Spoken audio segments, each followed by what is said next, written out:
إن الحمد لله نحمده ونستعينه ونستغفره ونؤمن به ونتوكل عليه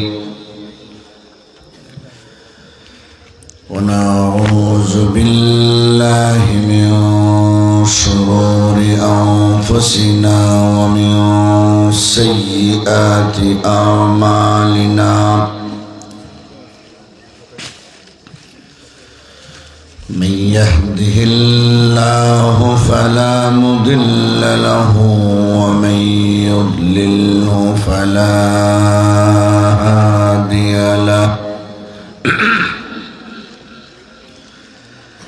ونشهد أن لا إله إلا الله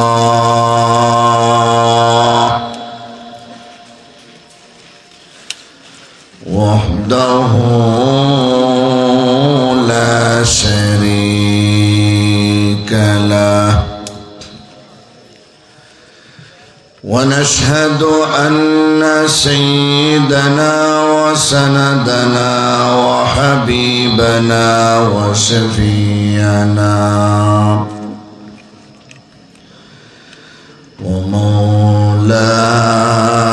ومولانا محمدا عبده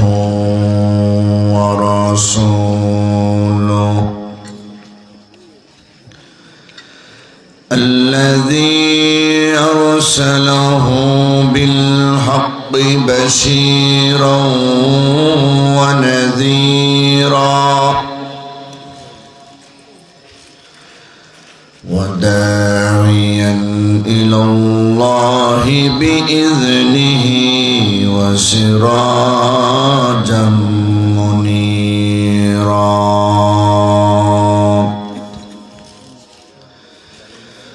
أما بعد فقد قال الله تعالى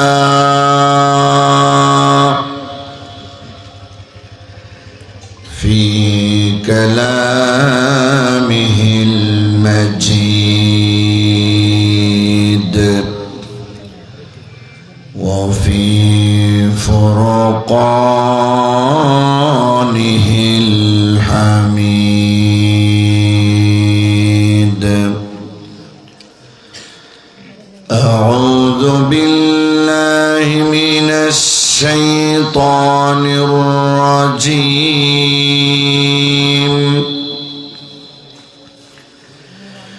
بسم الله الرحمن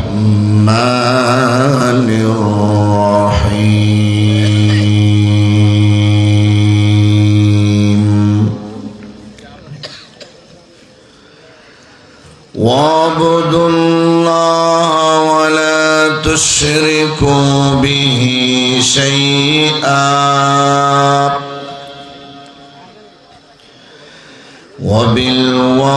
وبالوالدين إحسانا وبذي القربى واليتامى والمساكين والجار ذي القربى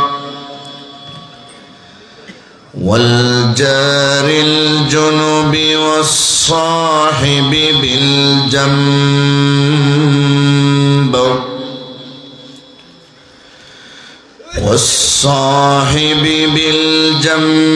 وابن السبيل وما ملكت أيمانكم إن الله لا يحب من كان مختالا فخورا وقال النبي صلى الله عليه وسلم ما من ولد بار ينظر إلى والديه نظرة رحمة إلا إلا كتب الله له بكل نظرة حجة مبرورا.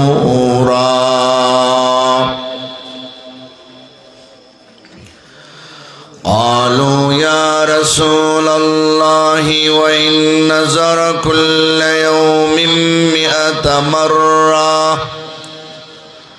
قال نعم الله أكبر وأطيب أو كما قال عليه الصلاة والسلام. صلى الله على سيدنا ومولانا محمد وعلى آله وأصحابه وسلم. لا إله إلا الله لا إله إلا الله لا إله إلا الله لا إله. 22 দিন কাঁদিবে কি ঘুমে ঘুমাইলি রে বোন, সেদিন কাঁদিবে কেমনে চাইরা গেলি রে ভাই, কাঁদিবে বোন কাঁদিবে কে দেবে হুঁশ হবে রে। পিতা মাতা বলবে কেমনে থাকবি একা কবরে। লা ইলাহা ইল্লাল্লাহ বলবে লোকে রে। লা ইলাহা ইকু দেওয়া নাকি? ইকু বন্ধ করেন, আওয়াজ বাড়িয়ে দেন। ইকু একদম বন্ধ। লা ইলাহা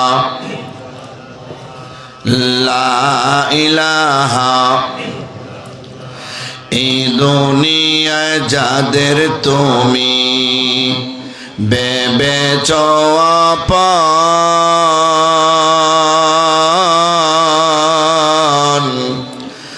তারা তোমার নয় তো আপন। ভেবে দেখো মন,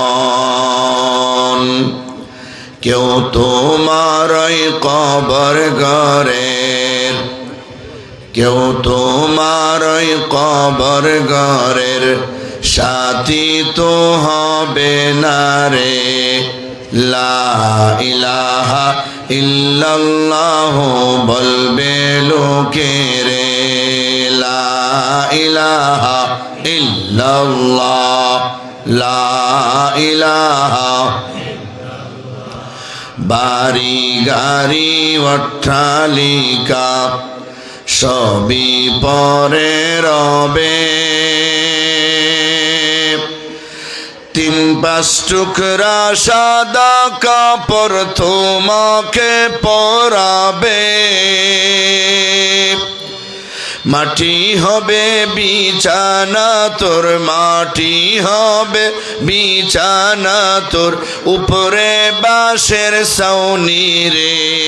লা ইলাহা ইল্লাল্লাহ বলবে লোকে রে। লা ইলাহা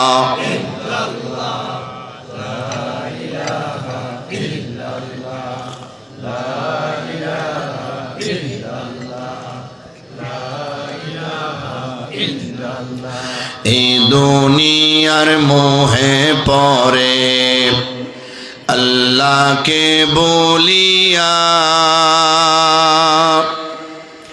কোটিপতি হইছ তুমি হারাম না মানিয়া। ঠিক না বে ঠিক? এই দুনিয়ার মোহে পরে আল্লাহকে বলিয়া, কোটিপতি হইছ তুমি হালাল ছেড়ে দিয়া, সর্প হইয়া সেই টাকা তোর, সর্প হইয়া সেই টাকা তোর কামড়াবে কপালে রে। লা ইলাহা ইল্লাল্লাহ বলবে লোকে রে, লা ইলাহা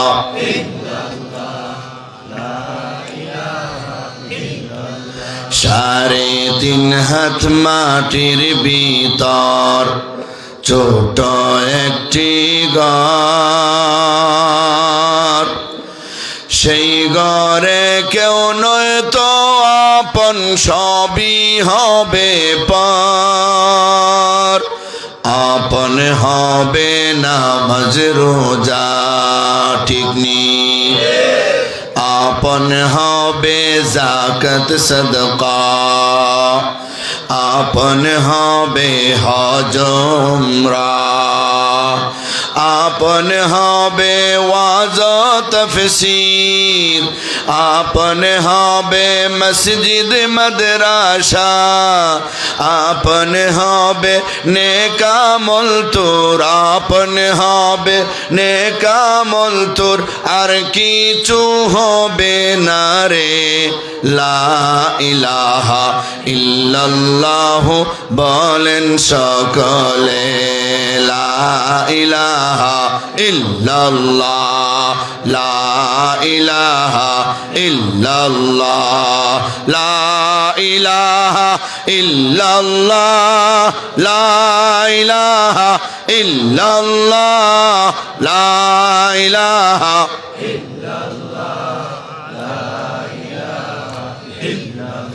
লা ইলাহা ইল্লাল্লাহ মুহাম্মাদুর রাসূলুল্লাহ সাল্লাল্লাহু আলাইহি ওয়াসাল্লাম। বারাকাল্লাহু লানা ওয়া লাকুম ফিল কুরআনিল আযীম ونفعنا وإياكم بالآيات والذكر الحكيم।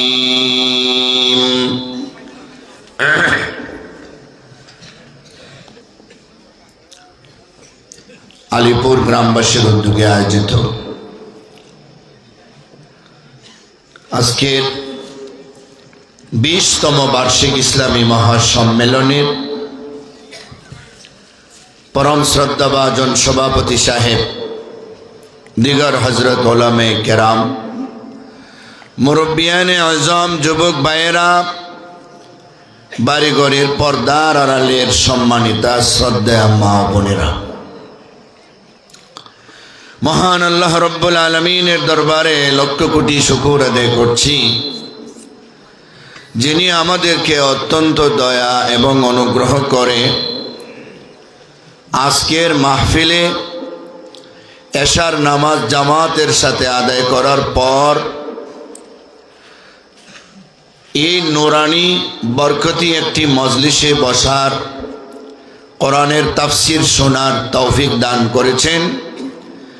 এজন্য আমরা সবাই সেই মহান আল্লাহ পাকের শাহী দরবারে হৃদয়ের গভীর থেকে শ্রদ্ধার সাথে শুকর আদায় করি এবং বলি আলহামদুলিল্লাহ। আমি আপনাদের সামনে কর্তৃপক্ষের পরামর্শ অনুযায়ী সন্তানের প্রতি মাতা পিতার দায়িত্ব কর্তব্য এবং মাতা পিতার প্রতি সন্তানের দায়িত্ব কর্তব্য, এই বিষয়ে নিয়ে আলোচনা করার জন্য সূরা নিসার 36 নম্বর আয়াতে কারিমা তেলাওয়াত করেছি। বাইহাকি শরীফের একখানা হাদিস পাঠ করেছি। তৌফিক ইলাহি শামিল হাল হলে আপনাদের সামনে নির্ধারিত সময় পর্যন্ত কিছু আলোচনা করব। দিনের বেলা আসরের আগে একটা বয়ান করে আসছি, রাতের 10টা আরেকটা আছে, মাঝখানে যত সময় আলোচনা করা যায় আপনাদের খেদমতে এই বিষয়ের উপরে আলোচনা করব। শেষ পর্যন্ত ধৈর্যের সাথে মন দিয়া দিলের কান লাগাইয়া আলোচনা শুনতে সবাই রাজি আছেন তো ইনশাআল্লাহ? এই এলাকার মানুষ আলেম ওলামাকে ভালোবাসে, এটা আমাদের জানা আছে, ঠিক নি? গতদিনও বলে গেছি, এই এলাকার মানুষ আনসারী সাহেব রহমতুল্লাহ আলাইহিকে খুব ভালোবাসত। রাইতের 2টা 3টায় ওয়াজ করলেও যেমন মানুষ হইতো, আমিও দেখছি, আমিও এই এলাকার যে কোনো জায়গায় রাইতের 1টা 2টা 3টায় মাইক নিল মাঠ ভরা থাকতো। তাহলে এটি প্রমাণ করে আনসারী সাহেবের মতো এই এলাকার লোকেরা আমারও ভালোবাসে, আমিও আপনাদের ভালোবাসি। আল্লাহ যেন ওই ভালোবাসাকে কবুল কইরা আমাদেরকে জান্নাতবাসী করেন, সবাই বলে না আমিন। বিষয়টা অত্যন্ত গুরুত্বপূর্ণ, কিন্তু এই বিষয়টা তো সহজ, এগুলি নতুন বক্তা যারা ওয়াজ শিখে এদেরকে দিলে ভালো হয়। সহজ বিষয়রা একটু করলো, 24 বছর ধরে ওয়াজ করি, আমাদেরকে দিবেন যেটা একবারে কঠিন, যেটা অন্য বক্তারা পারে না, এটা বিষয় দিবেন। কোরআনে খালি তাকলি হবে, আয়াত নম্বর বলবেন, বাস, যত কঠিন হোক ইনশাআল্লাহ আমি আছি। এখন কর্তৃপক্ষ যখন দিচ্ছেন এই বিষয় তো করতে হবে, যদি করি না করবো মনে হয় হুজুর পারেন না বুঝলে লেছে। কারণ সহজ হইল তো করণ লাগবো, ঠিক না? পেয়ারে হাজিরিন, এই দুনিয়াতে আল্লাহ রব্বুল আলামিন 4 পদ্ধতিতে মানুষ সৃষ্টি করছেন। বলেন কয় পদ্ধতিতে? 4 পদ্ধতিতে। একটা পদ্ধতি হলো মাও নাই বাবাও নাই, মা বাবা ছাড়া, মা বাবা ছাড়া সন্তান বানাইছেন, মানুষ বানাইছেন। দ্বিতীয় পদ্ধতি হলো বাবা আছেন কিন্তু মা নাই। আর তৃতীয় পদ্ধতি হলো মা আছেন বাবা নাই। চতুর্থ পদ্ধতি হলো মাও আছেন বাবাও নাই। তিনি হলেন আমাদের আদি পিতা, আমাদের সকলের আব্বা আদম সফিউল্লাহ। সুবহানাল্লাহ বলেন। যার 5টা বৈশিষ্ট্য এমন আছে, পৃথিবীর কোন নবী রাসূল গৌস কুতুব ওলি আবদাল, নারী পুরুষ যুবক যুবতী আবাল বৃদ্ধ বনিতা শিক্ষিত মূর্খ কারো নাই, আমাদের আব্বা আদমের 5টা বৈশিষ্ট্য আছে। কয়টা বৈশিষ্ট্য? এটা আমাদের বাবার সুনাম, সব সন্তান হিসাবে আমাদের স্মরণ রাখা দরকার, আসেনি না নাই? বাবার সুনাম সুখ্যাতি যে লোকে স্মরণ রাখে না, এটা কিসের সন্তান? 1 নম্বর, আমাদের আব্বা আদমকে আল্লাহ নিজের কুদরতি হাত দিয়া বানাইছেন। সুবহানাল্লাহর আওয়াজে বোঝা যায় আপনারা বেজার। জোরে বলেন সুবহানাল্লাহ। আল্লাহর কুদরতি হাত লাগছে যার গায়ে, কি মনে করেন সম্মান আসেনি না নাই? 2 নাম্বার, আমাদের আব্বা আদমকে প্রাণ সঞ্চার করার সময় আল্লাহ নিজে কুদরতি ফু দিয়া রূহ ঢুকাইয়া দিছেন। 3 নাম্বার, একবারে খালেস মাটি দিয়া, খালেস মাটি দিয়া আল্লাহ তাআলা আমাদের আব্বা আদমরে সৃষ্টি করছেন। 4 নাম্বার, কিয়ামত পর্যন্ত যত বস্তু আবিষ্কার হবে, হাজারো বছর আগে যেগুলির নাম ওই মানুষ জানতো না, এখনো পর্যন্ত যেই জিনিসগুলির নাম মানুষ জানে না, কিয়ামত পর্যন্ত সকল বস্তু সকল জিনিসের নাম হাজার হাজার লক্ষ লক্ষ বছর আগে আমাদের আব্বা আদমরে আল্লাহ শিখাইয়া দিয়েছেন। ওয়া আল্লামা আদামাল আসমাআ কুল্লাহা, ঠিক কিনা বলেন? 5 নম্বর বৈশিষ্ট্য হলো সমস্ত ফেরেশতা, নূরের তৈরি ফেরেশতা আল্লাহর হুকুমে আমাদের আব্বা আদমের পায়ে সম্মানের সেজদা দিয়েছেন। এই 5 বৈশিষ্ট্য কোন নবী রাসূলেরও নাই। তাহলে এটা আমাদের আব্বার সুনাম, আমাদের আব্বার মর্যাদা। যেই বাবার মর্যাদা এতটুকু থাকতে পারে, তার সন্তানের মর্যাদা কিন্তু কম না। আল্লাহ বলছেন ওয়ালাকাদ কাররামনা বানি আদম, আমি আদমের সন্তানদেরকে সম্মানিত করেছি। সুবহানাল্লাহ। কি করেছেন? সম্মানিত করেছেন। এটা অনেক বড় কথা। দুই নাম্বার, বাবা আছেন মা নাই, তিনি হলেন আমাদের আদি মাতা হাওয়া আলাইহিস সালাম। আদম তিনারও বাবা, আবার পরবর্তীতে স্বামী। সবার যেহেতু বাবা আদম, হাওয়ারও বাবাকে আদম, কিন্তু মা নাই। মা ছাড়া শুধু বাবার মাধ্যমে আল্লাহ হাওয়ারে বানাইলেন। আদমের বাম পাজরের বাঁকা হাড্ডি থেকে বানাইলেন আমাদের মা হাওয়া আলাইহিস সালামকে।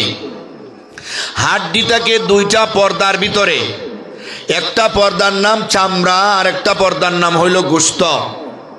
আপনাদের সবাই এই দুইটা আসেনি না নাই?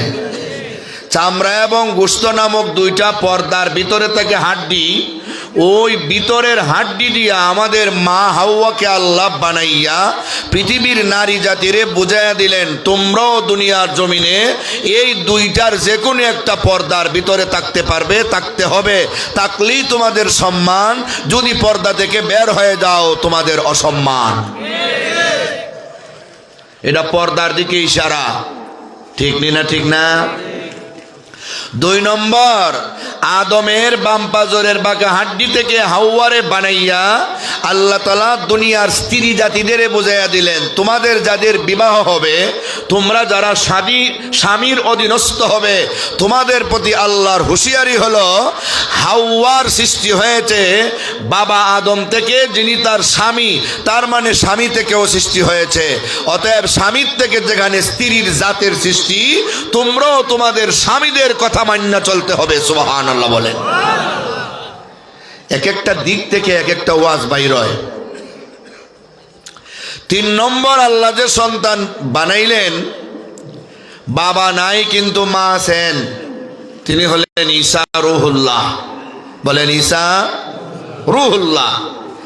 ঈসা আলাইহিস সালাম জন্ম নিলেন মার মাধ্যমে, বাবা সারা, মার মাধ্যমে বাবা সারা জন্ম নিলেন।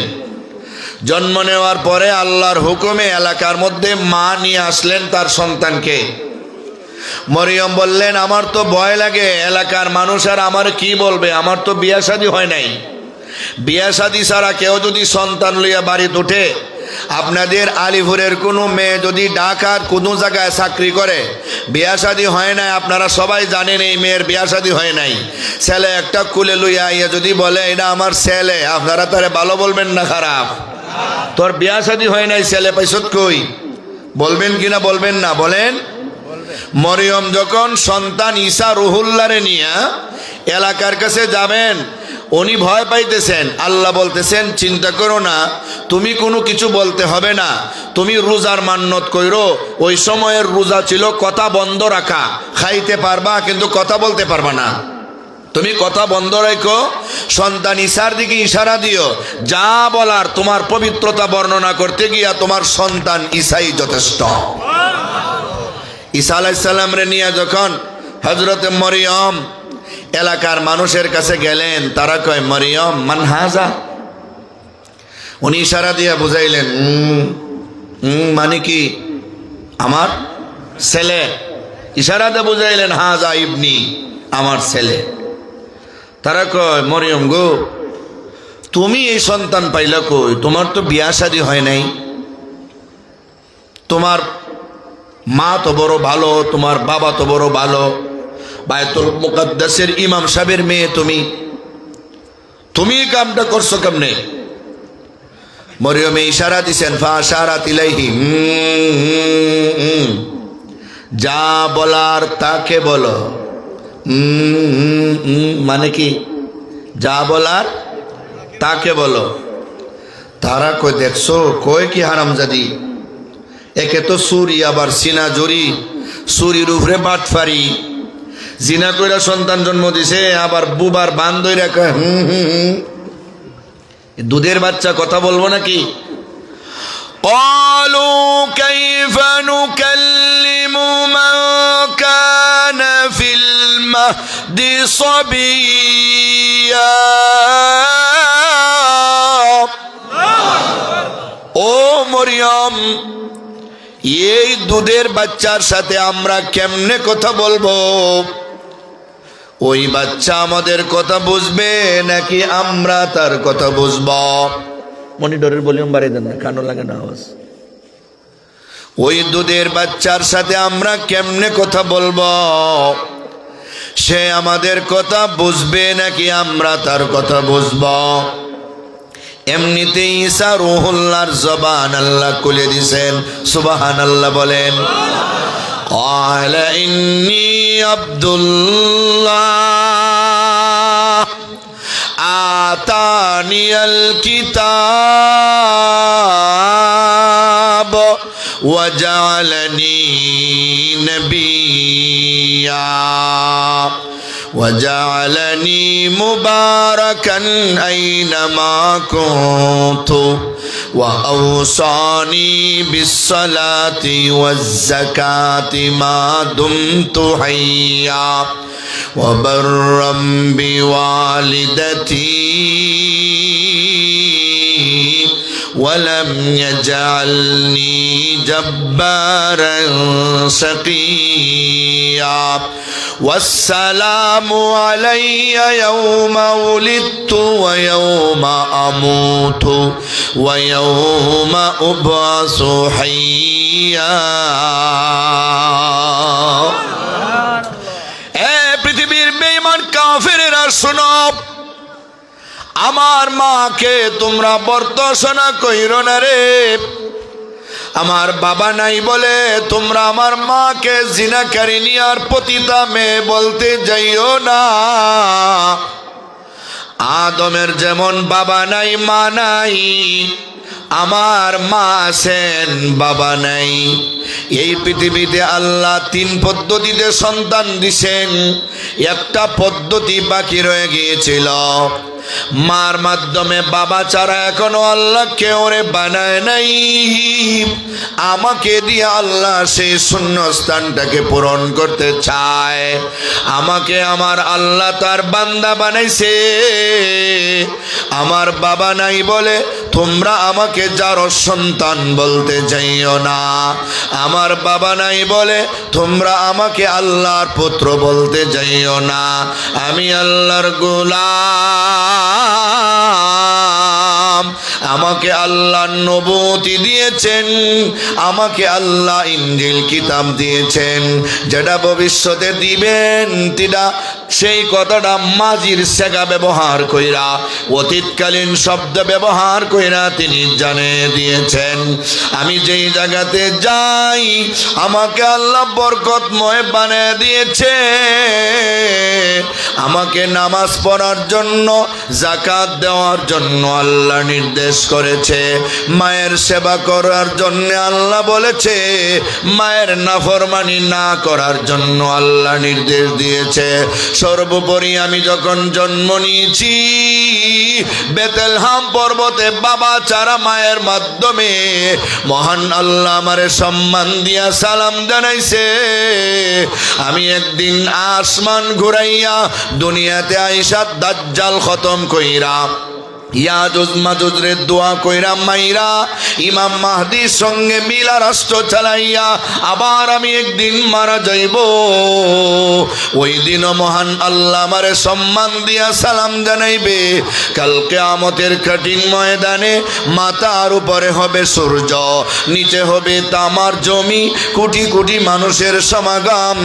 সামনে পিছনে ডাইনে বামে সুই পরিমাণ জায়গাও ফাঁকা থাকবে না। নবীরা পর্যন্ত বাঁচাও বাঁচাও বলে কানবে। মা বাবা তার সন্তানের খবর নিবে না, সন্তানেরা তার মা বাবার খবর নিবে না। ওই দিনও মহান আল্লাহ আমি ঈসা রূহুল্লাহর সম্মান দিয়া সালাম জানাইবে।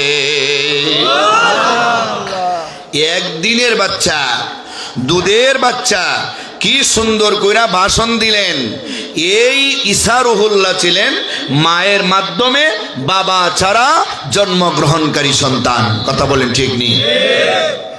আর বাকি আমরা যারা আছি আমরা 4 নম্বরে। বলেন কয় নম্বরে? আমাদের বাবাও আছেন, মাও আছেন। ঠিক নেই না? ঠিক না? আসেননি? কেউ হয়তো মারা গেছেন, এটা হইল অন্য বিষয়। তাহলে আমাদের মা বাবার ওয়াজ শোনার দরকার আসেনি না নাই? আর যারা এখনো মা বাবা হইছেন না, ভবিষ্যতে হইবেন, আপনাদেরও সন্তানের ওয়াজ শোনার দরকার আছে না নাই? কয় মা বাবার ওয়াজ কেন আমরা শুনবো? যেই মা বাবা আমাদেরকে জন্ম দিছেন, যেই মা বাবা আমাদেরকে আল্লাহর কাছ থেকে চাইয়া আনছেন, আমাদেরকে মায়া মমতা করছেন, আদর যত্ন করছেন, এখন মা বাবারে আমরা কি করতে হবে, তাদের হক আমাদের প্রতি কি আছে, এগুলি আমাদের জানা দরকার আছে না নাই? এগুলি আমাদের জানা দরকার আছে, 1 নম্বর। 2 নম্বর, সন্তান তো একের পর এক মানুষ খালি জন্ম দেয়, কিন্তু সন্তানের হক জানে না। কথা বলেন না কেন? এক বেটারে জিগাইলাম, তোমার সন্তান কয়জন? তোমার সন্তান কয়জন? কয় সন্তান 12 জন। কইলাম গোসলের খরচ কয়টা? কয় 3টা। কয় জটফট কয়টা? 3টা। আমি বললাম কি কি? কয় সাবান, গামছা, লুঙ্গি। যে বেটায় 12টা সন্তান জন্ম দিছে, গোসলের খরচ কয় সাবান, গামছা, লুঙ্গি। আপনারা কি বলেন? সারা জীবন কি খুব ভালো পথে কাটাইছে? কথা বলেন। ওই বেটা কি সন্তানের হক জানবো যে বেটা গোসলের খরচই জানে না? তাহলে সন্তানের হক না জানলে আপনি যদি তার হক নষ্ট করেন, সে তো বড় হইয়া আপনার হক নষ্ট করবে। আপনি যদি তার হক আদায় করেন, তাহলে সে বড় হইয়া আপনার হক আদায় করবে। কান্নাকাটি করতে হবে না। কথা বলেন ঠিক কিনা? আমার প্রাণের ভাইয়েরা, আমার প্রাণের বাবারা, প্রথমত আমরা সন্তানের অধিকার জানব। মা বাবা যারা, আমরা সন্তানের অধিকার জানব। সন্তানকে লালন পালন করে বড় করলে এরপরে না হে আমাদেরকে সেবা শুশ্রূষা করতো, মা বাবারে সেবা শুশ্রূষা করতো। আগে আমরা সন্তানের হক, সন্তানের অধিকার জানব। সন্তানের 1 নম্বর অধিকার, সন্তানের একটা মা যে আপনি আনবেন, মা এটা একটা ভালো সম্ভ্রান্ত ফ্যামিলির দিনদার আল্লাহওয়ালা একটা মেয়ে দেখিয়া আপনি বাবা যে হবেন, আপনি একটা আল্লাহওয়ালা মেয়েরে বিয়া করতে হবে। কথা বুঝেন নাই? আল্লাহওয়ালা মেয়ে কয়জন খুঁজে? আগে জিগায় লন্ডনী আসেনি, আমেরিকান আসেনি, সুন্দর নি, এতো আগে জিগায় দিনদার। আগে জিগায় কেউ? হ্যাঁ, তুনকাহুল মারাতুল আরবাইন লিমালিহা ওয়ালি হাসাবিহা ওয়ালি জামালিহা ওয়ালি দীনিহা ফাজফার বিজাতিদ দ্বীন তারিবাত ইয়াদাকা। সাধারণত মানুষে 4টা বিষয় দেখে বিয়া করে। মাল দেখে, সম্পদ, বংশমর্যাদা দেখে, সৌন্দর্য দেখে, আর 4 নম্বরে দিনদারি দেখে। অথচ উচিত ছিল কোনো একটা কিছু না থাকলেও খালি যদি দিনদারি থাকে, ওই দিনদার মেয়েটারে বিয়া করা একটা পুরুষের জন্য উচিত। দিনদার ছেলের কাছে একটা মেয়ে বিয়া বসা উচিত। দিনদারির তো গুরুত্ব নাই, দিনদারির গুরুত্ব নাই। মাইকে এরকম শীষ মারে কি? এরকম শীষ মারে কেন? খুব ডিস্টার্ব করে। প্যারে হাজিরিন, মা বাবা তার সন্তানের হক আগে জানতে হবে। সর্বপ্রথম সন্তান জন্ম দিবার আগে তো তার বিয়া দরকার। বিয়া না হইলে সন্তান হইব? সবাই কয় না, মনে হয় আপনার এলাকাতে হয়। একবার এক হুজুরের কাছে গেছে, হুজুর দোয়া করেন আমার একটা ফুত হইতো। আল্লাহ তার একটা ফুত দাও। 1 বছর গেছে, হইছে না। পরের বছর গিয়ে হুজুর দোয়া করেন একটা ফুত হইতো। আল্লাহ তার একটা ছেলে দাও, হইছে না। এইভাবে 3 বছর গেছে। 4 নম্বর বছর গিয়ে হুজুর আপনি না আল্লাহর ওলি, 3 বছর ধরে দোয়া করেন একটা ফুত হয় না। হুজুর ওকে বিয়া কোন করছো? বিয়া তো এখনো করছি না। বিয়া না করলে ফুত হইব? বিয়া ওই করছে না, ফুত কেমন হইব? তো ফুত হইবার আগে তো বিয়া করণ লাগবো। হ্যাঁ, ফুতের হক বোঝার আগে আগে বিয়া করবেন। আপনি একটা পতিতা মেয়েরে বিয়া করে ফেললেন, তার ঘরে তো সন্তান অবশ্যই হবে, নাকি হবে না? হ্যাঁ, সন্তান যখন বড় হইয়া শুনবে তার মা পতিতা, তার কি ইজ্জতে আঘাত পড়বে না? দেখেন, ইজ্জতে আঘাত পড়বে। তার মায়ের পরিচয় দিতে তার কাছে লজ্জা লাগবে। মার পরিচয় দিব দেখে বাড়ি ঘর সাইরা চলে যাইব। মানুষে মনে করবো মা বাপ ফালাই গেছে গা। বিষয়টা তো এটা না, বিষয়টা তো আসল হইল হের মা হইলো একটা পতিতা। হে বাড়িতে এসে তার মা পতিতা হিসেবে কিভাবে তার মায়ের পরিচয় দিবে? এগুলি সহ্য করতে না পাইরা মা বাপ ফালাইয়া চলে যায়। ঠিক না? ঠিক না? আপনি যে বিয়া বসবেন গো মহিলা, আপনি বিয়া বসবেন একজন আল্লাহওয়ালা দীক্ষা, নামাজি মুত্তাকি পরহেজগার দীক্ষা, গাঞ্জাকুর মদকুর সুদকুর আর ঘুষকুরের কাছে বিয়া বসবেন, তো আপনার সন্তান হলে বাবার পরিচয় দিতে লজ্জা লাগবে। মানুষ যখন তার বাবাকে ঘুষকুর বলবে, সুদকুর বলবে, গাঞ্জাকুর বলবে, গানাদার বলবে, ভণ্ডা বলবে, তখন তার লজ্জা লাগবে। বাবার পরিচয় দিতে না পাইরা শেষ পর্যন্ত মা বাবারে ভালো চলে যাবে। কথা বলেন ঠিক কিনা? তাহলে মা বাবা পরস্পর স্বামী স্ত্রী নির্বাচিত হতে হলে দিনদার দীক্ষা নির্বাচন করতে হবে। দিনদার না হলে কিন্তু মহা মুশকিল। দিনদার না হলে মহা মুশকিল। কথা বলেন না ঠিক না? ঠিক না? দিনদার না হইলে মহা মুশকিল। আবুল হাসান খিরকানি রহমতুল্লাহ আলাইহি, নূর মোহাম্মদ জানে জানা রহমতুল্লাহ আলী, দুজনের নামের ব্যাপারে একটা ঘটনা আছে। বিয়া করছেন, বউ ওনার সুবিধা না, বউ বেশি উল্টা পাল্টা, বউ বেশি উল্টা পাল্টা। মুরিদানরা বাড়িতে গিয়া কয় ভিসা বুজুর বাড়িতে আসেননি, বউ বাড়ুইয়া জারু লইয়া বাড়ুইয়া কয় এই মুরিদের করে মুরিদ হল খেডারে ভিড়, খেডারে ভিড়। ওই এই বাড়ির যে ভিসা বুজুর উনি ভিড়। এ ভিড় কে কইছে? হে আসতে একটা পাগল, পাগল নে তোমরা ভিড় দেখো, পিছনে তো জায়গা নাই, আপনারা একটু সামনে আসেন, এদিকে একটু আসেন না, আপনারা পিছটা একটু খালি করে দেন যাতে কেউ আসলে ওইদিকে ঘুরে আসতে পারে। এদিকে বাম দিকে জায়গা আছে, একটু সামনের দিকে চাপেন সবাই, ওয়ালের সাথে না বসে একটু সবাই মেহেরবানি করে চাপেন, সবাই চাপেন, একটু একটু চাপেন না। লা ইলাহা ইল্লাল্লাহ, লা ইলাহা ইল্লাল্লাহ, লা ইলাহা ইল্লাল্লাহ, লা ইলাহা ইল্লাল্লাহ, লা ইলাহা লা ইলাহা ইল্লাল্লাহ মুহাম্মাদুর রাসূলুল্লাহ সাল্লাল্লাহু আলাইহি ওয়াসাল্লাম। আবুল হাসান খিরকানি উনি বাড়িতে নেই, বউ উনারে পাগল ছাগল বলতেছে। এরা কই আইলাম রে, কোন ফিরের কাছে আইলাম, আমরা তো ভুল জায়গাতে আইছি। রাস্তা দিয়া বাইরিয়া একজন লোক রে পাইছে, কই এই বাড়ির যে ফিরসা বুজুর চিনেন? হ্যাঁ। উনি কি সত্যি ফির না কোনো পাগল ছাগল? কার কৌ কি, উনি তো অনেক বড় ফিরসা। বউ দেখি ওনারে পাগল ছাগল কয়, বউ তো ওনার ইজ্জতরে প্লাস্টিক বানাই লিছে, বউ বড় মারাত্মক, বউটা দিনদার না, উনি জাগা মতো বিয়া করতে পারছে না, এই জন্য ওনার জীবনটা শেষ। হঠাৎ করে দেখে বাঘের উপরে সোয়ার হইয়া বিষাক্ত সাপ রে চাবুক বানাইয়া উনি আসতেছে। সুবহানাল্লাহ বলেন। এরা গিয়া ধরছে, হুজুর আপনি তো হিসাব, এর মধ্যে কোনো সন্দেহ নাই, কারণ নগদ কেরামতি দেখছি, কিন্তু আপনার বউ যে আপনারে পাগল ছাগল কয়, আপনারে ভিড় মানে না। কয় হারে তোমরা বাড়ি তো গেছ লাগা, ফাগলির সঙ্গে তোমাদের সাক্ষাৎ হয়ে গেছে। সর্বনাশ, বাদ দাও এটা, ফাগলির কথা বাদ দাও। কয় হুজুর না, এটার আপনি তালাক দেন, এটার আপনি তালাক দেন, আমরা আপনারা বিয়া করাইব। কেউ কেউ আমার বোন বিয়া দিব, কেউ কেউ আমার মেয়ে বিয়া দিব, যে যা ফারে কইতেছে।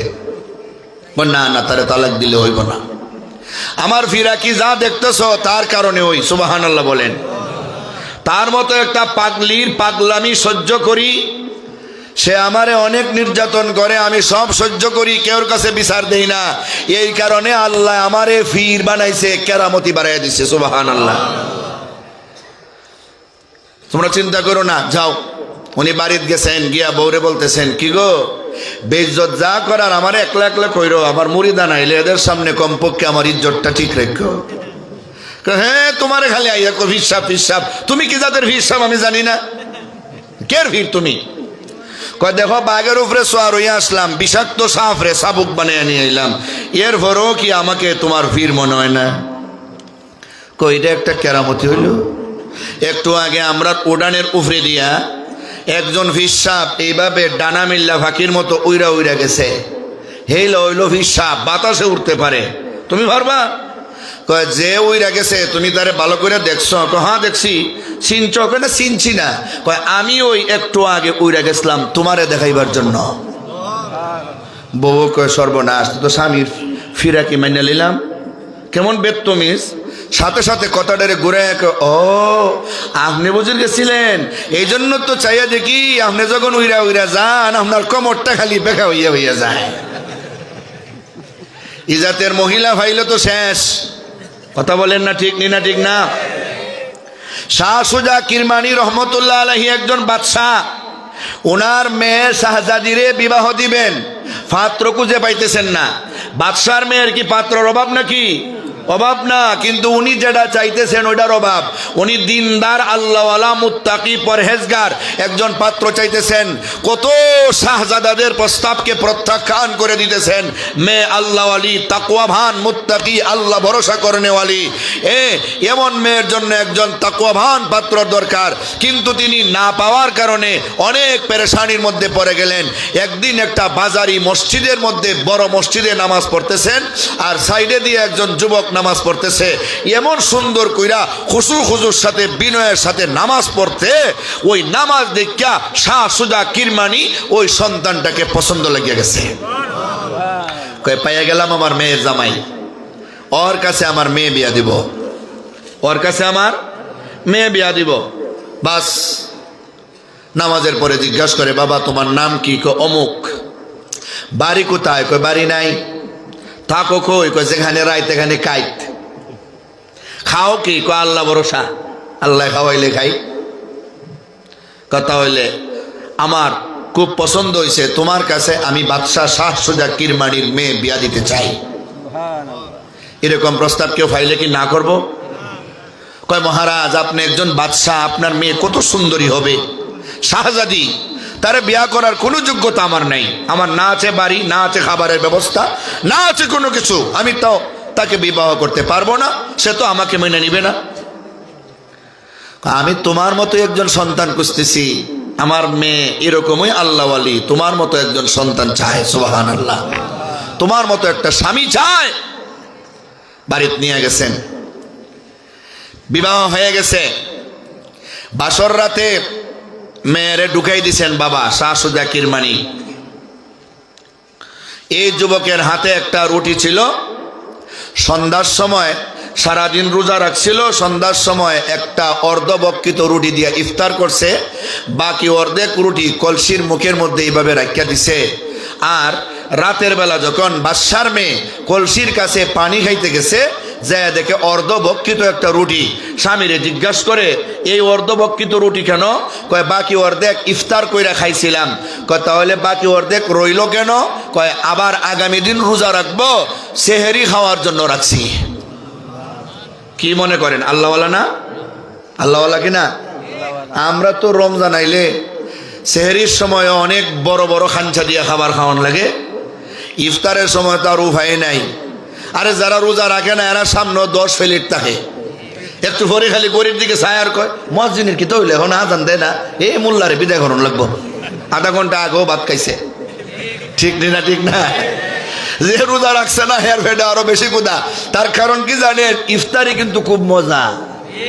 হে রোজা না রাখলেও এই মজা হে ছাড়তে চায় না। ঠিক না ঠিক না বলেন? এই মজা হে ছাড়তে চায় না। এটা চুরি কইরা গরু কুরবানি দেওয়ার মতো কি বুঝেন নাই? কুরবানি দেওয়ার সওয়াব আর চুরির গুনায় প্লাস মাইনাস হইয়া কাটাকাটি, মাঝখানে গুস্ত হয় মুভাও। এই ঘটনা লাগ পাইছে।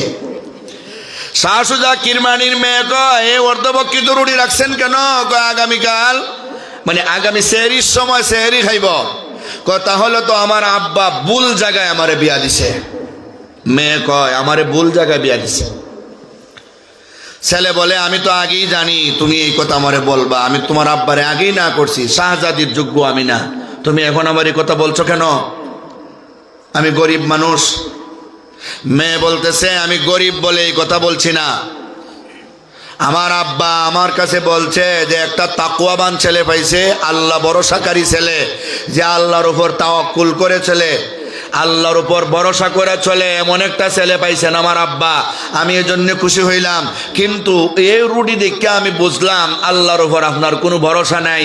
যে আল্লাহ আপনারে খাওয়াইতে পারে, যে আল্লাহ আপনারে ইফতার করাইতে পারবে, সে আল্লাহ তো আপনারে সেহরিও খাওয়াইতে পারবে। অর্ধেক কান রুটি রাখার তো কোনো প্রয়োজন নাই। অর্ধেক কান রুটি রাখছেন বলে আমি বুঝতে পারলাম আল্লাহর উপর আপনার কোনো তাওয়াক্কুল নাই। জোরে কোন সুবহানাল্লাহ।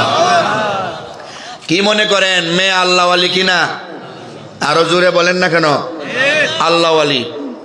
আব্দুল কাদির জিলানী রহমতুল্লাহ আলাইহির বাবা আবু মুসা, উনি লেখাপড়া করে বাড়িতে আসতেছেন, রাস্তার মধ্যে ওযু করবেন, নামাজ পড়বেন, এমত অবস্থায় নদী দিয়া ভাসা যায় একটা ফল।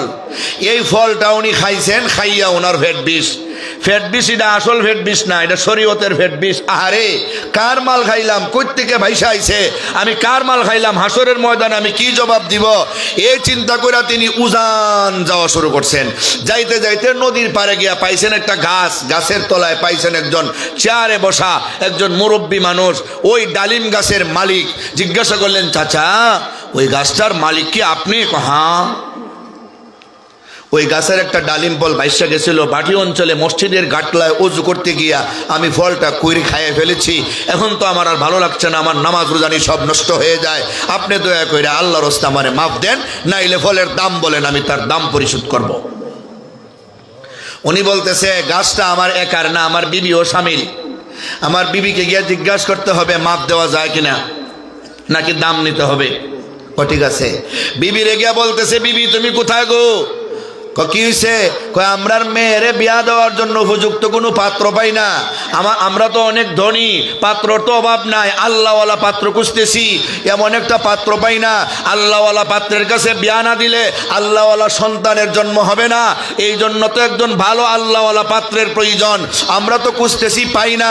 আজকে একটা সন্তান পাইছি, কোথাও দূরে বাড়ি অঞ্চলে ডালিম ফল ভাইয়া খাইছে, মাফ নেওয়ার জন্য কয়েক মাইল দৌড়ে আইছে। অতএব এর কাছে আমাদের মেয়ে বিয়া দিব। মহিলা কয় বেডা আইছে ফল খাইয়া মাফ নিত, বেডা কি আপনার মেয়ে বিয়া করতে হয়েছে? কয় বিয়াও করবো, আব্বাও ডাকবো। বিয়া করলে তো আব্বা ডাকবই, শ্বশুরের মানুষ আব্বা ডাকে না? হ্যাঁ, কারণ বিয়া যদি না করে আমি মাফ দিব না। আর হে যে বন্দা, মাফ না দিলে বিয়া করবই। কয় ঠিক আছে যান, ফালাইছেন তো মানকার সিফাত। গিয়া বলতেছে, বাবা দাম টাম নিব না, মাপ দিব আমরা, তবে শর্ত আছে। কি? আমরার একটা মেয়ে আছে, মেয়েরে বিয়া করণ লাগবো। আমি তো বিয়া করার জন্য আসি না, আমি তো লেখাপড়া করে বাড়িতে যেতেছি, মা বাবা দেখে আমার বিয়া করাইব। আমি রাস্তার থেকে বিয়া করে নিয়ে গেলে তো আমার খারাপ মনে করব, ঠিক নি না? ঠিক না? কইব ওটা লাভ ম্যারেজ, ঠিক নি? লাভ ম্যারেজ আসেনি এলাকার? আল্লাহ ফারুক বইয়া সানা শুরু সাক্ষী রেখে বিয়া করে লাই, আই লাভ ইউ, তুমি আমার বউ, আমি তোমার জামাই। সাক্ষীকে ডাকো সানার সুরুজ, সানার সুরুজ সাক্ষী রেখে বিয়া হইবটা কি? হ্যাঁ, দুইজন সাক্ষী তখন লাগে বিয়াত, একই মজলিস তখন লাগে। অনেকে বিদেশ থেকে বিয়া করে। ইতা মাসলা আমি আরো কয়েক বছর আগে কইয়া ইতা দৌড়াইছি। সর্বপ্রথম আমি আওয়াজ তুলছিলাম ওই মাসালার বিদেশি বিয়ার, এরপরে আলেম ওলামায় সুর তুলছেন। বিদেশ থেকে আগ দইতো বিয়া হইতো সিস্টেম মতো, কোনো আগ দরাদরি নাই। দোয়ার লওয়া এর ভিতরে ছেলে মেয়ে অনেক কথাবার্তা হইতো, মারাত্মক গুণ হইতো। বিদেশ থেকে বিয়া করার যায় সিস্টেম তখন থেকে বইলা দিছিলাম, বিদেশ থেকে ছেলে দেশের একজনকে উকিল বানিয়ে দিব, আর উকিল হইয়া তার পক্ষ থেকে সে কবুল করব। সুবহানাল্লাহ, কবুল করব। মেয়ে দিব এজিল, ছেলে কইব কবুল। উকিলে কি কইব? অমুকের পক্ষ থেকে আমি কবুল করিলাম, বিয়া হয়ে যাব। আর আগ ধরন লাগতো না। এখন বিদেশ 5 বছর থেকে তার বোর্স চেহারা সুরত দেহ, কোনো অসুবিধা নাই। এটা হইল জায়েজ সুরত। আমার মেয়ের বিয়া করণ লাগবো। আমি তো বিয়া করার জন্য আসি নাই। কত বিয়া না করলে মাফ নাই?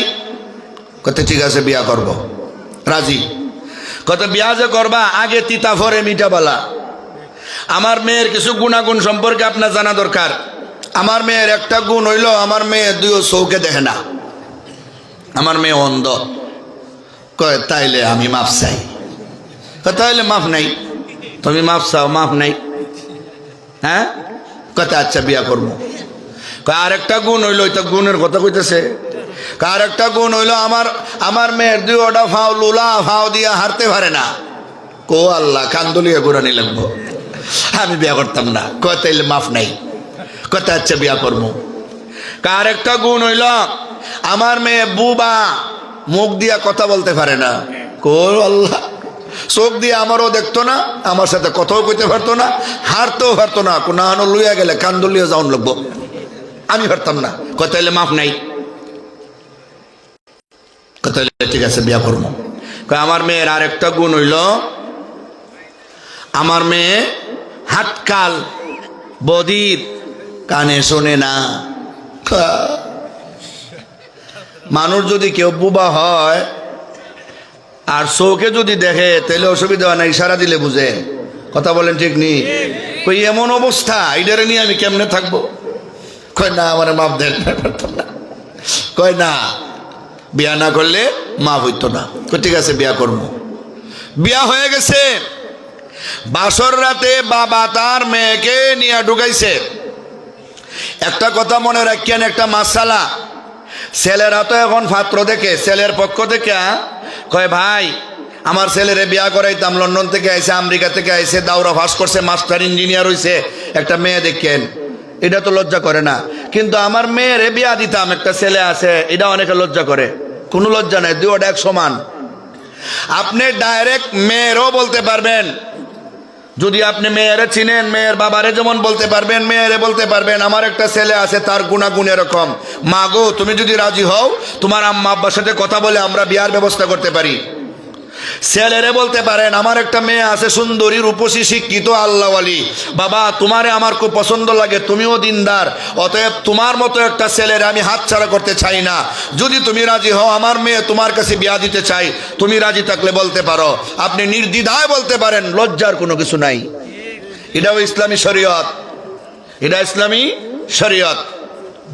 বাবা তার মেয়েকে বাসর রাতে যখন নিয়ে গেছে, প্রথম দুইকেই পান পাত্রটা হাতে নিয়ে গিয়ে ওই কয় আসসালামু আলাইকুম ওয়া রাহমাতুল্লাহ।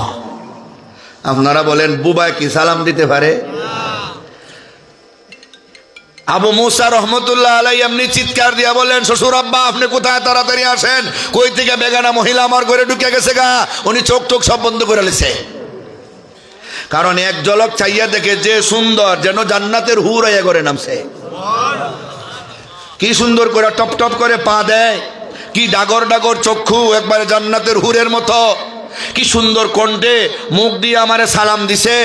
তাহলে এটা তো আমার বউ না, আমার বউ তো হবে যেটা হাঁটতে পারে না, আমার বউ তো হবে অন্ধ, আমার বউ তো কানে শুনবে না, আমার বউ তো মুখ দিয়ে কথা বলতে পারবে না।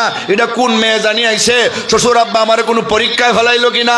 উনি চিৎকার দিয়া যখন ডাকতেছে, শ্বশুর আব্বা ভিতরে ঢুকে বলতেছে এটা আমার মেয়ে, এটা তোমার বউ, এই মুহূর্তে যাকে তোমার কাছে বিয়া দিয়েছি, জুড়ে কোন সুবহানাল্লাহ। শ্বশুর আব্বা তাহলে আমার প্রশ্ন, এই কথাগুলি আপনি কেন বললেন? কয় আমার মেয়েকে আমি অন্ধ বলেছি, আমার মেয়ে দুইটা চক্ষু দিয়া তার জীবনে কোনো বেগানা ছেলেরা দেখে নাই, বাহিরে ঘোরাঘুরি করে নাই, টেলিভিশন দেখে নাই, সিনেমা দেখে নাই, মোবাইলের গান বাজনা দেখে নাই, এই জন্য আমার মেয়েকে অন্ধ বলেছি, আমার মেয়েকে হাটখাল বলেছি। তার কারণ হলো ওই কান দিয়া বেগানা পুরুষের কণ্ঠ শুনে নাই, গান বাজনা শুনে নাই। আমার মেয়েকে ল্যাংড়া ঝুলা বলেছি, আমার মেয়ে তার পাও দিয়া বেগানা কোনো পুরুষের বাড়িতে যায় নাই, আমার ঘর থেকে বাহিরে যায় নাই। আমার মেয়েকে আমি তারপরে বুবা বলেছি, কথা বলতে পারে না। তার কারণ হইল আমার মেয়ে জীবনে তার মুখ দিয়া একমাত্র কোরআন তেলাওয়াত ছাড়া জীবনে কোনোদিন গীত গান গায় নাই, মিথ্যা কথা বলে নাই, হারাম খায় নাই। জুড়ে বলেন সুবহানাল্লাহ। কয় মা বাবা যদি এমন হয়, সন্তান হবে আল্লাহর ওলি, এর মধ্যে কোনো সন্দেহ নাই। একটা পয়েন্টে যদি ঘুরাই তো সারা রাজ্য বুগা, বাকি তো অনেক পয়েন্ট রয়ে থাকবো। তাহলে মা বাবার উপরে তার সন্তানের হক হইল, মা বাবা যখন দুইজন মিলিত হইব, এক ফ্যামিলির সাথে আরেক ফ্যামিলি, একজনের সাথে আরেকজন, দেখতে হবে দিনদার কিনা, ছেলেটাও দিনদার কিনা, মেয়েটাও দিনদার কিনা, চরিত্রবান কিনা, এলাকার মধ্যে সম্ভ্রান্ত ফ্যামিলি কিনা, সভ্য ভদ্র কিনা নাকি অসভ্য। কারণ অনেক এলাকার ছেলে আর মেয়ে আছে, ফ্যামিলি আছে, অসভ্যর চূড়ান্ত সীমা আসেনি না নাই? এটা হলো প্রথম পয়েন্ট, স্মরণ থাকবো নি? এটা হইল প্রথম পয়েন্ট। 2 নম্বর পয়েন্ট হইল সন্তানের যে হক মা বাবার উপরে, তার 2 নম্বর পয়েন্ট হইল সন্তান যখন জন্ম নিবে, সন্তান জন্ম নেওয়ার সাথে সাথে তার ডান কানে আজান, বাম কানে একামত দিবে। কেন জানেন? হাদিস শরীফে আছে, আল্লাহ রসুল বলেন প্রত্যেকটা মানুষ যখন জন্মগ্রহণ করে তার সঙ্গে 2 জন লোক থাকে, কারিনুহু মিনাল মালাইকা ওয়া কারিনুহু মিনাল জিন। একজন হইল ফেরেশতা যার নাম হইল আল মুলহিম, আর একজন হইল জিন শয়তান যার নাম হইল আল ওয়াসওয়াসা অথবা আল আহরামান। সুবহানাল্লাহ বলেন। সবার সাথে শয়তান থাকে। সাহাবায়ে কেরাম বললেন, ওগো আল্লাহর রাসূল, আপনার সঙ্গেও কি ওই শয়তান আছে? নবী বললেন, হ্যাঁ, ওয়ালাকিন আসলামা লা ইয়ামুরুনি ইল্লা বিখাইর।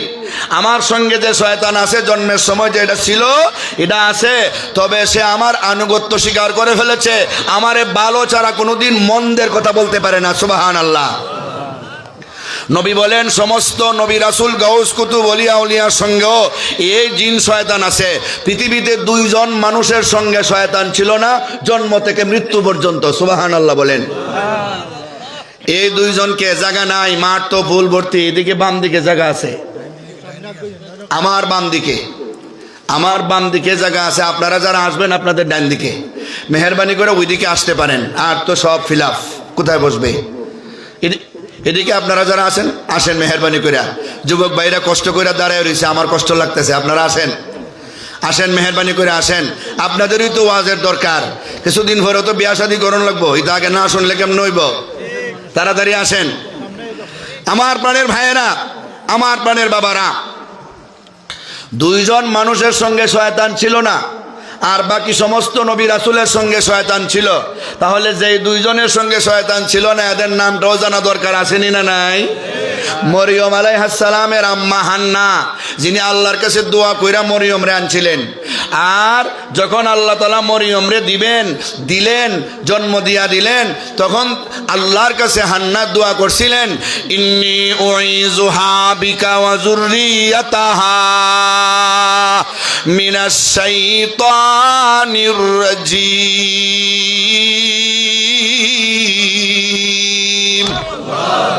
ও আল্লাহ, তুমি যে আমারে সন্তান মরিয়ম দিছো, ওই মরিয়ম আর তার যে সন্তান হবে, এরা 2 জনের জন্য আমি তোমার কাছে দোয়া করি, শয়তান থেকে আমি আশ্রয় চাই। শয়তান যেন আমার মরিয়ম এবং তার সন্তানকে ধোঁকা দিতে না পারে, জন্ম থেকে মৃত্যু পর্যন্ত শয়তান যেন ওদের কোনো ক্ষতি করতে না পারে। এই কারণে মরিয়মের সঙ্গেও শয়তান নাই, মরিয়মের সন্তান ঈসা রুহুল্লাহর সঙ্গেও শয়তান নাই। সুবহানাল্লাহ। এটা ডাইরেক্ট হাদিসের কথা, নবী বলে গেছেন। এখন শয়তান যে থাকে, আপনাদের এলাকায় যখন বাচ্চারা জন্ম নেয়, ছোট বাচ্চা জন্ম নেওয়ার সময় কান্নাকাটি করে কিনা বলেন? কেন করে জানেন? এটা মাসুস শয়তান। শয়তানে স্পর্শ করে একটা গুতা মারে, কষ্ট দেয়। কি কয় জানেন? ওই সময়ে একটা গুতা দিয়া বলে, এই জন্ম নিষদ ভালো কথা, উল্টা পাল্টা করবে না, আমার কথা অনুযায়ী চলবে। তোর মা আর বাবার বিয়ার মাধ্যমে আইসেত, এখানে কেউ তোরে সৃষ্টি করছে না, তোর মা বাবা হইলো তোর আসল স্রষ্টা, কাজে স্রষ্টা বলতে কেউ রে মানবে না, আমি যেমনি কইমু এমনে চলবে। এই জাতীয় কথা যখন বইলে একটা গুতা মারে, কোমল হৃদয়ের অধিকারী বাচ্চাটা যখন বুঝে মায়ের পেটে একটুখানি আগে ছিলাম, 10 মাস 10 দিন ছিলাম, আল্লাহ আমাদের এমনভাবে রাখলেন যেখানে কোনো বাতাস অক্সিজেন হিসাবে প্রবেশ করে নাই, যেখান থেকে কোনো কার্বন ডাই অক্সাইড ত্যাগ করি নাই, যেখানে খাবারের ব্যবস্থা নাই, এই সুন্দর প্যাকেটিংয়ের ভিতরে আমার আল্লাহ আমার লালন পালন করলেন। বাহির হওয়ার পরেই শয়তানে আমারে ধোঁকা দেওয়া শুরু করছে। ওই আল্লাহর বিরুদ্ধে আমি তো সেটা মানতে পারি না।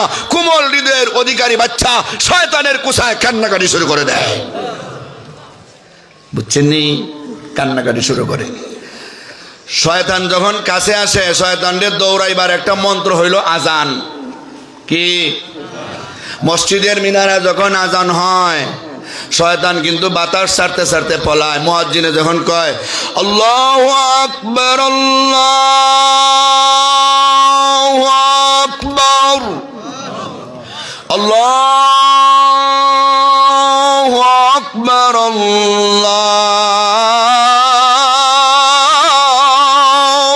আকবার, আল্লাহ সবচেয়ে বড়, শয়তানেরা সহ্য হয় না, দৌড়ায়, সহ্য হয় না, খালি দৌড়ে। কয় কি? আল্লাহ সবচেয়ে বড় কইয়া তো মুসল্লিদের মসজিদে নিয়ে আইব। আমি তো আল্লাহর সামনে দাঁড়াইয়া ওয়াদা করেছিলাম, ও আল্লাহ, আদম রে সেজদা না দেওয়ার কারণে তুমি আমারে মালউন বানিয়েছো, লানত প্রাপ্ত করেছো। আনজিরনি ইলা ইয়াউমি ইউবাসুন, আমাকে কিয়ামত পর্যন্ত হায়াত বাড়ায় দাও। আল্লাহ বলে, দিলাম। আদম সন্তানের রক্তে সঞ্চালিত হইয়া চলবার শক্তি দাও, দিলাম। কি করবে আল্লাহ? আদম সন্তানের ডানে বামে সামনে পিছনে চতুর্দিকে ঘুইরা ডুইকা তাদেরকে আমার মতো বন্ধু বানাইয়া, জাহান্নামের লাকড়ি বানাইয়া, তাদেরকে দুকা দিয়া গুনাহ করাইয়া আমার বন্ধু বানাইয়া জাহান্নামে নিয়ে যাব। আল্লাহ একটা ওয়াদা করেছিলেন, শয়তান রে, তুই দুকা দিয়া আমার বান্দা আর বান্দিরে জাহান্নামী বানাইবে। 1000 বছর 100 বছর গুনাহ কইরা আমার বান্দা বান্দি যখন আলিপুরের তাফসিরে আইসা আলেম ওলামার সাথে হাত উঠাইয়া, দুইটা হাত বাড়াইয়া চোখের পানি চেরা চেরা কানবে, আমার কাছে তওবা করে ফেলবে, শত সহস্র বছরের গুনাহ মাত্র 1 মিনিটের কান্নার পানির বিনিময়ে আমি আল্লাহ ক্ষমা করিয়া দিব। আল্লাহর একটা ওয়াদা আছে, এই ওয়াদা অনুযায়ী মহান আল্লাহ আমাদের তওবাকে কবুল করেন। শয়তানের ওয়াদা অনুযায়ী শয়তানে আমাদের গুনাহ করায়। ও শেরপুরের মুসলমানেরা, ভালো করে শুনেন। শয়তান তখন চিন্তায় পড়ে যায়, এখন তো আজান হয়ে গেল, এখন তো মুসল্লিরা নামাজ পড়ার জন্য আসবে, আইসা তওবা কইরা গুনাহ মাফ করে নিবে, আমার সারাদিন যে গুনাহ করাইলাম সব তো মাফ করে ফেলবে। আজান শোনার পরে আর সহ্য করতে পারে না, বাতাস ছাড়তে ছাড়তে কয়েক মাইল দূরে যায়। সুবহানাল্লাহ। আজান শুনলে যখন শয়তান বাতাস ছাড়তে ছাড়তে কয়েক মাইল দূরে যায়, তখন নবীজি মাসালা দিলেন, নবীজি হাদিস বলে গেলেন, যে এই সন্তান কোমল হৃদয়ের অধিকারী বাচ্চারে জন্মের সময় শয়তানে কুসামাইরা কষ্ট দেয়, এই মুহূর্তে তারে দৌড়াইবার জন্য একটা সিস্টেম অবলম্বন করো, বাচ্চার ডান কানে আজান দাও, বাম কানে একামত দাও। জোরে কোন সুবহানাল্লাহ। ডান কানে আজান দাও, বাম কানে একামত দাও। বুঝে আসছে? এটা সন্তানের হক মা বাবার উপরে। আপনি যেখানেই থাকেন, যে অবস্থায় থাকেন, আপনি আজানের একামত দিবেন। কারণ এক সময় ওই বাচ্চার নামাজ হবে, সেই নামাজের নাম হলো জানাজার নামাজ। ঠিক নেই? জানাজার নামাজে কি আজান দেওয়া হয়, একামত দেওয়া হয়? কেন? ওই নামাজের আজানের একামত শেষ, খালি নামাজটা বাকি আছে। আপনি আমার সকলেরই আজান একামত হয়েছে কিনা? নামাজ খালি বাকি। মসজিদের নামাজে আসলে একামত দেওয়ার পরে তো জামাতের নামাজ শুরু হইতে আর 1 সেকেন্ডও সময় থাকে না। মনে করবেন আমাদের আজানও শেষ, একামতও শেষ, খালি জানাজা বাকি। এটা মুহূর্তের ভিতরে হইতে পারে, 1 মাস পরেও হইতে পারে, আজকের রাইতেও হতে পারে। কে কোন সময় আমরা মরবো আমরা কি জানি নাকি? এটা হলো মা বাবার উপরে সন্তানের 2 নম্বর হক। কয় মা বাবার উপরে সন্তানের 3 নম্বর হক হইল সন্তানকে একজন ভালো আলেম, ভালো আল্লাহওয়ালা বুজুর্গ ব্যক্তির মুখের লালা মিশাইয়া একটু খেজুর বা কোনো মিষ্টি জাতীয় খাবার ওনার মুখে দিয়া উনি একটু ফইরা উনি চাবাইয়া সন্তানের মুখে দিব। সুবহানাল্লাহ বলেন। এটা তাহনিক বলে, তাহনিক। সন্তানের 4 নম্বর হক মা বাবার উপরে। সন্তান যখন প্রথমবার কথাবার্তা বলতে শিখবে, এখন তো মা বাবা তার সন্তানকে কুলে লিয়ে কয় আম্মা, কো আম্মা, খালি মুখে দিয়ে কইলিলে কয় আম্মা কইলিছে, আব্বা কো আব্বা, আপ কইলিলে কয় আব্বা কইলিছে, দাঁত কইলে কয় দাদা কইলিছে। ঠিক না? ঠিক না? বাকি দাঁত টাইনা লইয়া জায়গা। মানুষ তো চালাক, মানুষ ট্যাগ হইতে ট্যাংরা বুঝে। বুঝেন নাই? প্রথম কি কইব? সন্তান যখন আস্তে আস্তে কথাবার্তা বলার চেষ্টা করবে, তখন তার কানে বলতে হবে, বলো আল্লাহু আকবার কবীরা ওয়ালহামদুলিল্লাহি হামদান কাসীরা ওয়া সুবহানাল্লাহি বুকরাতাও ওয়া আসীলা। আপনি আমার নবী রাহমাতুল লিল আলামিন জন্মগ্রহণ করার পরে মাটিতে পইড়াই এই কথাগুলি বলছিলেন। আপনার সন্তান যদিও কথা ফোটার সময় এই সবগুলি বলতে পারবে না, কিন্তু আপনার জন্য উচিত হলো আমার নবী জন্মের পরে যেই বাক্যগুলি বলেছেন আমার সন্তানরেও আমি ওই বাক্যগুলি শোনায় দেই। আমার সন্তান যা পারে তা বলবে, আপনি তার কানে কানে বলতে থাকবেন আল্লাহু আকবার, আল্লাহু আকবার, আল্লাহু আকবার। যদি আপনার সন্তানের প্রথম কথাটা আল্লাহু আকবার বাহির হয়ে যায়, যেই সন্তানটা তার প্রথম বাণী আল্লাহু আকবার বলবে, আল্লাহকে বড় বলবে, ওই সন্তানটা বড় হইয়া ব্যবসারে বড় বলবে না, ওই সন্তানটা বড় হইয়া চাকরিকে বড় বলবে না, ওই সন্তানটা বড় হইয়া দুনিয়ার কোনো মাখলুকের কাছে মাথা নত করবে না। যেই সন্তান জন্মের পরে কথা ফোটার সময় আমার আল্লাহরে বড় মানছে, সারা জীবন সে আল্লাহর গোলামি করবে। এর জন্য তো মা বাবা দরকার, কারণ ওই মুহূর্তে তো সে অবুঝ, সে শরীয়তের গায়রে মুকাল্লাফ, শরীয়তের বিধিবিধান পালনে অনুপযুক্ত। এই জন্য মা বাবা তার দায়িত্ব এবং কর্তব্য পালন করতে হবে। কথা বলেন ঠিক কিনা? কয় মা বাবার উপরে সন্তানের আরেকটা হক হইল, সন্তান যখন আস্তে আস্তে আরো একটু বড় হবে, 2-3 বছর, 4 বছর 5 বছরে পদার্পণ করবে, তখন আপনার সন্তানকে আপনি পবিত্র কোরআন তেলাওয়াত শিক্ষা দিতে হবে, দ্বীনি মাসালা মাসাইল শিক্ষা দিতে হবে, ওযুর ফরজ, গোসলের ফরজ, তায়াম্মুমের ফরজ, নামাজের ফরজ, জানাজার নামাজের ফরজ, এই জাতীয় যতগুলি জরুরি, খুব বেশি জরুরি, এগুলি ছোটবেলায় মক্তবে ইমাম সাহেবের কাছে পাঠাইয়া অথবা ইমাম সাহেবরে সসম্মানে বাড়িতে আইনা একজন আল্লাহওয়ালার কাছে সন্তানদের দিয়া এই দিন ইসলাম সম্পর্কে প্রাথমিক জ্ঞান আপনি সন্তানকে দিতে হবে। ঠিক নি বলেন?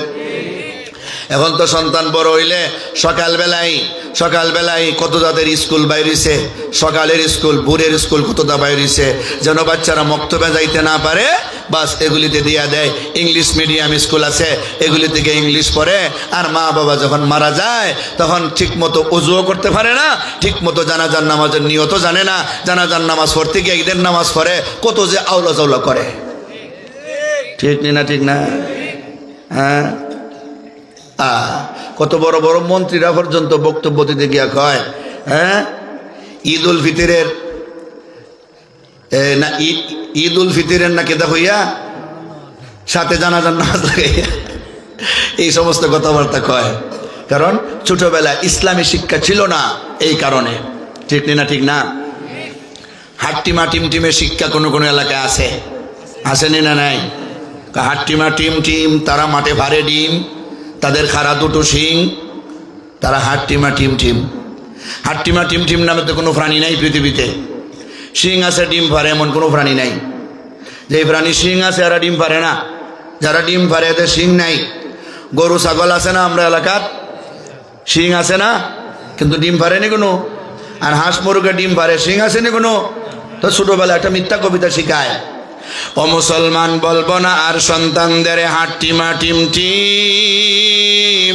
সবাই মিলে শিক্ষা দিব আলিফ লাম মিম। রাজি আছিনি আমরা? কোরআন শিক্ষা দিব আমাদের সন্তানদের, আলিফ লাম মিম শিক্ষা দিব। কোরআন যদি আপনি শিক্ষা দেন, লাভ কিন্তু মা বাবার। বলেন লাভ কার? মান কারাল কোরআন ওয়া আমিলা বিমা ফি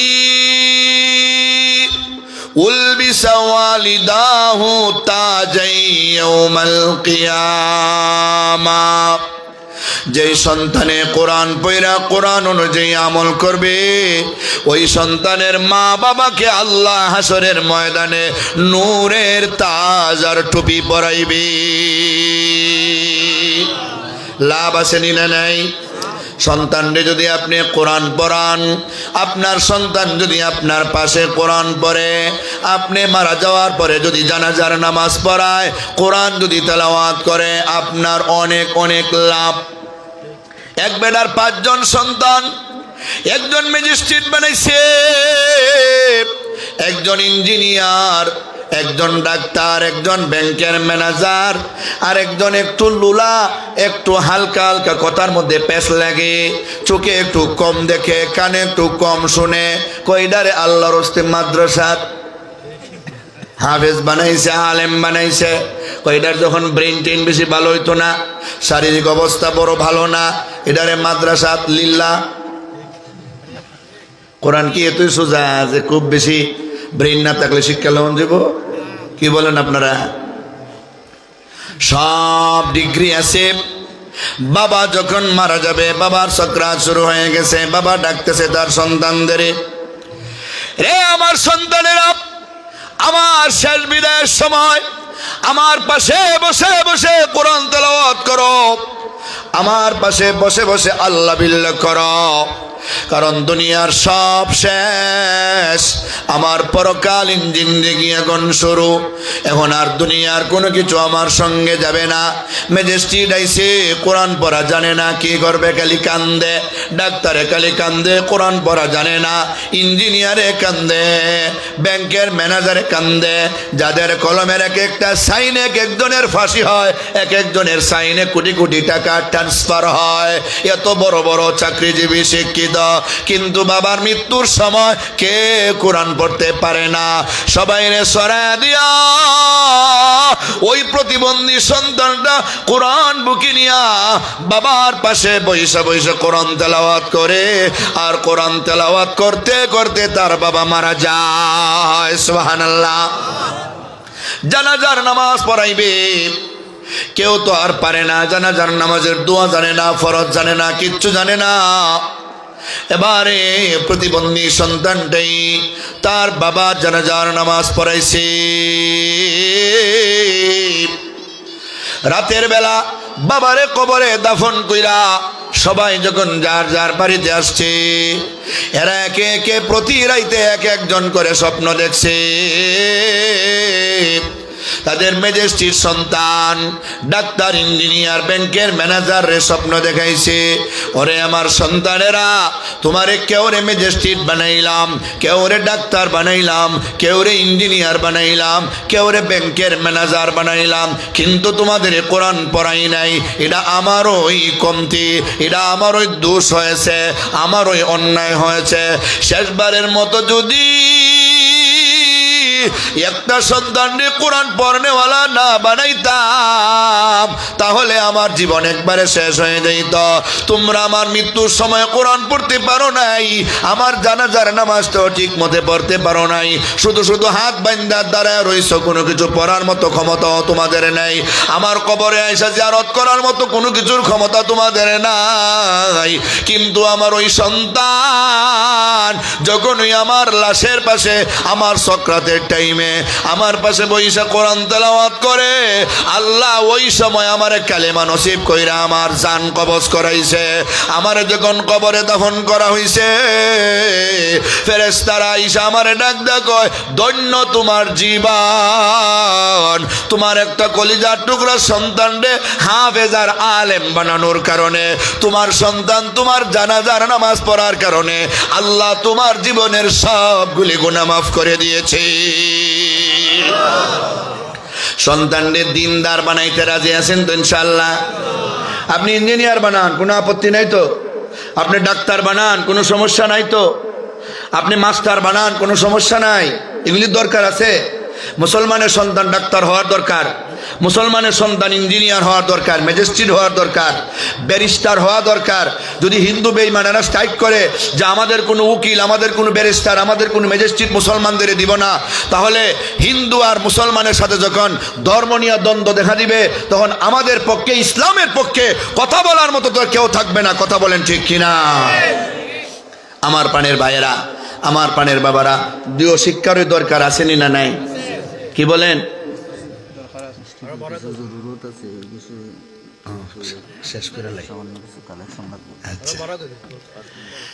জি প্রিয় হাজরিন, দুই শিক্ষারই দরকার আসেনি না নাই? হ্যাঁ, এক অন্ধ গেছে বাগানে, আর এক লোলা মানুষ গেছে বাগানে, দুইজনে ফল খাইতে পারতেছে না আলাদা আলাদা করে। কারণ অন্ধ তো দেখে না, গাছ কিন্তু খুব নিচে আছে, কোনোটা হালকা উপরে আছে, একটু উপরে উঠলি লাখ পাওয়া যাইব। কিন্তু যে দেখে হে তো ফারতে পারে না, কথা বুঝছেন না? যে ফারতে পারবে হে দেখে না, আর যে দেখে হে তো ফাও নাই। এখন ফল খাইতে হলে দুজনের যৌথ শক্তি লাগবো কিনা, কথা বলেন না কেন? অন্ধরে ডাক দিয়ে বলতে হইব, হ্যাঁ অন্ধ, তুমি যেখানে দাঁড়াও ওইখানে দাঁড়াইতে হো, আমি হামাগুড়িতে তোমার কাছে আই, তোমারে আমি পথ দেখাইয়া ফলের গাছের কাছে নিয়ে যাইব, বুঝো? কিন্তু আমি তো নিশা মানুষ, আমি লাগ পাইতাম না, তুমি কিন্তু লাগ পাইবা, কারণ এগুলি হাতের নাগালে আছে। আমি তোমারে চোখ দিয়া দেখাইয়া ফল গাছের নিচে নিব, আর তুমি চোখ দিয়া না দেখলো, তোমার তো হাত লম্বা আছে, তুমি ফল পারবা, আমরা দুজনে খাইব, ঠিক নি বলেন?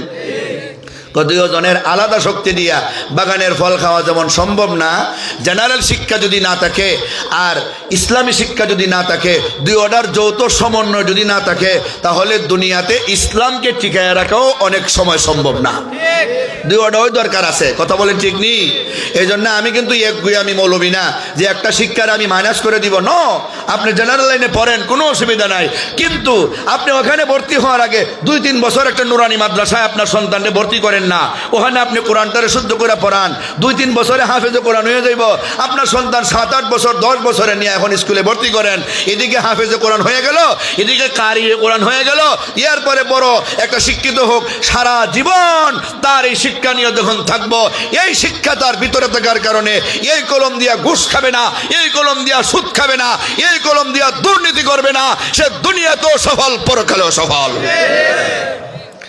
এটা করতে হবে তো মা বাপে, ঠিক না? ঠিক না? করতে হবে কে? মা বাপে। তার মার বাবা সন্তানকে কোরআন শিক্ষা দিতে হবে, ইসলাম শিক্ষা দিতে হবে, এটা হলো মা বাবার উপরে সন্তানের হক। এরপরে একটা হক, এটা কইয়ে শেষ করে লাইমু, কারণ সন্তানের উপরে মা বাবার হক এটা আরেকদিন ইনশাআল্লাহ কইমু। সন্তানের আরেকটা হক হইল, সন্তান যখন বিয়ার উপযুক্ত হইব, ওই মা বাবা তার সন্তানকে একটা দিনদার পাত্র দেখিয়া বিয়া শাদীর ব্যবস্থা করব। বুঝাইছেনি? তাহলে আপনার সন্তানটা জায়গা মতো যাইব, মেয়ে হইলে সেও জায়গা মতো যাইব, ছেলে হইলে সেও জায়গা মতো যাইব, আপনার জীবনে আর কষ্ট করতে হবে না, পরকালেও আপনার আর কোনো চিন্তা নাই।